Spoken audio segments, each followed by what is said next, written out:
This is an Aeve Progenitor Ooze low power $100 budget deck tech. Aeve Progenitor Ooze is 2 green for a 2/2 with Storm. Aeve Progenitor Ooze isn't legendary as long as it's a token. It enters the battlefield with a +1/+1 counter on it for each other ooze you control. So as more and more Storm copies resolve, Aeve will become larger and larger. So there are two main ways to build this deck: Storm and Ooze Tribal. They both work fairly well, but I decided to go with Storm because I feel like Ooze Tribal doesn't work as well. So that brings us to the two core tenets of Storm: ramp and draw. The idea of Storm is to cast tons and tons of spells in a turn, and in order to do so, you're going to need a lot of two things: mana and cards. And how do we do that? With ramp and draw. For draw, we have two main categories of things. One, we have low CMC cards which we can cast and then draw a card. This can include cantrips like Charge Through an Irresistible Prey, creatures like Elvish Visionary and Wall of Blossoms, and any other spell that has us draw a card. We also have cards which will have us draw cards on creatures entering. So cards like Soul of the Harvest or Primordial Sage are good examples. Soul of the Harvest is 4 green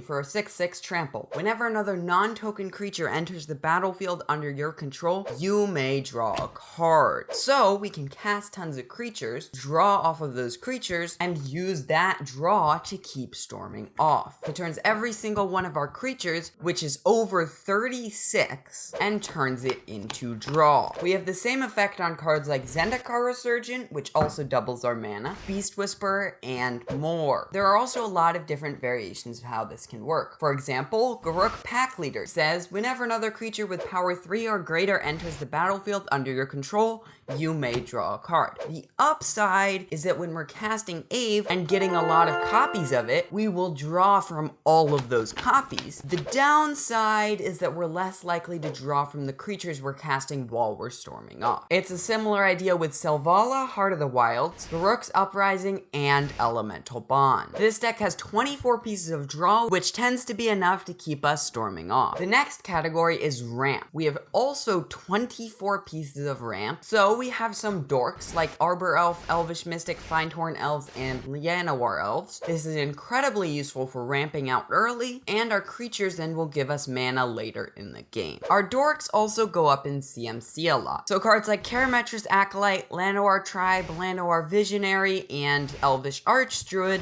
are great higher CMC dorks. We have staples like Soul Ring, Sakura Tribe Elder, Cultivate, Kodama's Reach, and more. But the best cards in this category are the cost reducers. These will reduce the cost of the spells we cast. For example, Ronus's Monument is 3 for a legendary artifact. Green creature spells you cast cost 1 less to cast. Whenever you cast a creature spell, target creature you control gets +2/+2 and gains trample until end of turn. So not only can we pump up our creatures, but it also makes it easier for us to cast a ton of spells. So we can pump more and cast more Aeve copies. Similar cards include Nylea, Keen-Eyed, which is 3 and a green for legendary enchantment creature god. Creature spells you cast cost 1 less to cast, and it has indestructible. Tango Root isn't technically reduction, but it's just as good. 3 for an artifact. Whenever a player plays a creature spell, that player adds green to his or her mana pool. If we're casting creature after creature after creature, this will make it much easier than if we didn't have it. Since it's easier to get benefits and value off of casting creatures in this deck,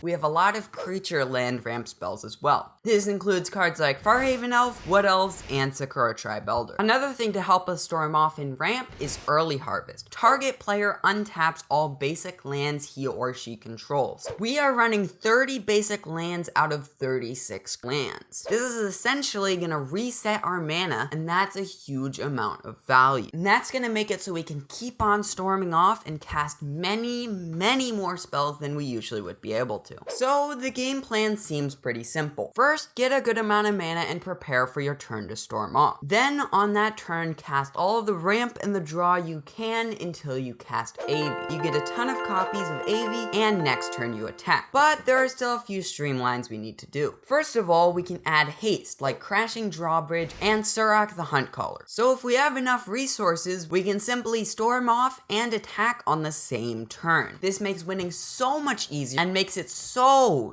much harder for our opponents to respond and destroy our board. The next thing is evasion. Once we're ready to attack, we can put some evasion on our creatures to make sure more damage gets through. This includes cards like Charge Through, Rune of Might, and Cetizen Training, which will all give our creatures trample and draw us cards, which are both incredibly helpful in this deck. Champion of Lambholt, which we can cast before Aeve, and once we do cast Aeve, we will have all the evasion we could ever want. Vronus's Monument, which can pump and give our creatures evasion whenever we cast a creature spell, and Tuskguard Captain, which for 200 green gives each creature we control with a +1/+1 counter trample. We have 9 pieces of removal. We have artifact and enchantment removal with Acidic Slime, Reclamation Sage, Crozen Grip, and Masked Vandal. We have creature removal with Kenrith's Transformation and Beast Within. And we have a Wrath with Navineral Sticks. We have oozes in the deck to put more counters on Aeve, and so we have creatures to cast while we're storming off. This includes Scavenging Ooze, Mana Plasm, Oran Reef Ooze, and Acidic Slime. We also have the other category. This includes cards like Fierce Empath, which allows us to search for a creature with CMC 6 or greater, put it into our hand, then shuffle our library. We're gonna look for something like Solar Harvest or Primordial Sage with this. That way we can make our draw engine work better. Hazoret's Monument is 3 for a legendary artifact. Whenever you cast a creature spell, you may discard a card. If you do, draw a card. This is gonna make it so when we're storming off, we have a ton of card selection and can get rid of the unneeded lands. Second Harvest will be cast after we cast Aeve,